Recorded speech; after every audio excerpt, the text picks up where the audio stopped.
Hey guys, I want to make this video, and I understand I kind of have people watching that come from sort of like watching me do fitness videos, and then I've got a whole year's worth of content and followers on YouTube here that know me for doing anxiety, OCD, mental health content. So this is just part of my world, part of my experience, because I'm the one making this. That like I'm gonna do fitness, I'm gonna do mental health. It's my world and my experiences, so it's what I know about.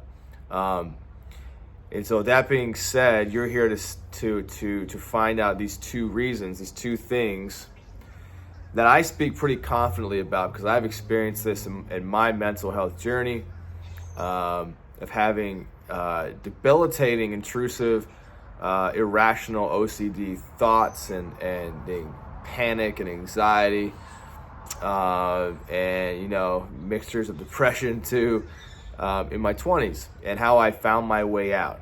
And so these two factors are things that I routinely come back to. If any of those elements or symptoms come back in my life, I can look back in these two areas and be like, how am I doing? Where am I falling back into old habits? And it pulls me back up. So the first aspect is just really related to emotional tolerance. My ability to experience the full range of emotions, and especially those really like more heavy, low energy emotions. So I'm talking about guilt, shame, anger, fear. So like, these are emotions that back when I was really in like the darker times of just not knowing what was up and down, I was not able to really process, handle any kind of guilt that would come up. Now, obviously, guilt can come up from your belief systems, right? If you believe certain aspects, you're not able to actually, live up to that aspect. You're gonna experience guilt and all these beliefs about how you should be in this world and what this means, that means. Mine was around religious beliefs about myself and whatnot. But my ability to actually experience the emotion of guilt or experience the emotion of shame was just so poor. I had so many ways of coping that were basically trying to push it away and just think something different to help myself not feel guilty, not feel shame. So always pushing it down, always pushing away, not being able to actually let it be there and teach me about my belief systems were huge. And then when it comes to like anger, I didn't even feel anger. I was not known as an angry person. Most people would say that, Aaron doesn't get angry. He's always in a good mood. And so what was happening was that I was just automatically, and it was happened over time. This happened so smoothly that I wouldn't even realize that I was getting angry. So I wouldn't let myself be angry.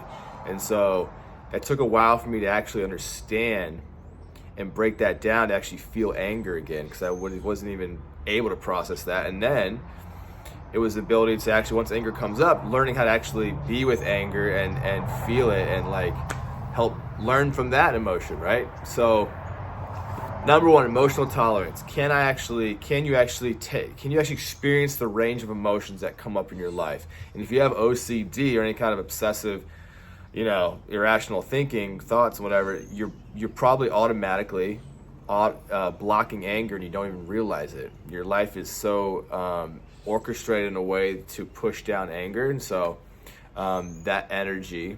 And this is the thing about OCD and anxiety, is that it's energetic. These energies that are not being allowed to come up, they're just going in and they're wreaking havoc in your mind, okay? And so we're the ones putting the brakes on it. We're the ones resisting this energy. And so it's experiencing and doing its thing in our mental capacity when it's meant to be coming up and coming out. So, emotional tolerance. Number two is related to my ability to take action in my life for what I want. It's really kind of the simple idea of like, what do I want my life? Who am I living my life for? What do I want? What am I doing? Kind of getting this congruency into what I want. And so this can kind of evolve over time. You know, a lot of my life was spent living for some sort of thing in my mind that I built up that I should be doing, or I should be, you know, if I should be doing this for God, or I should be doing this for other people.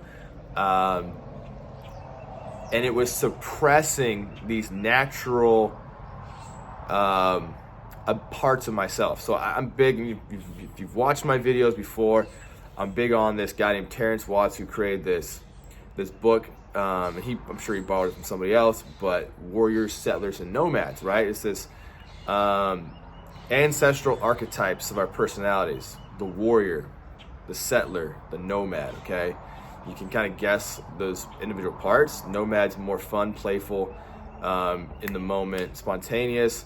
The settler's more people oriented, and the warrior's more driven, more action. And yeah, in that kind of realm. So what's going on, if you're not living your life for what you actually want, if you don't actually know what you want in life, and you're playing small, and you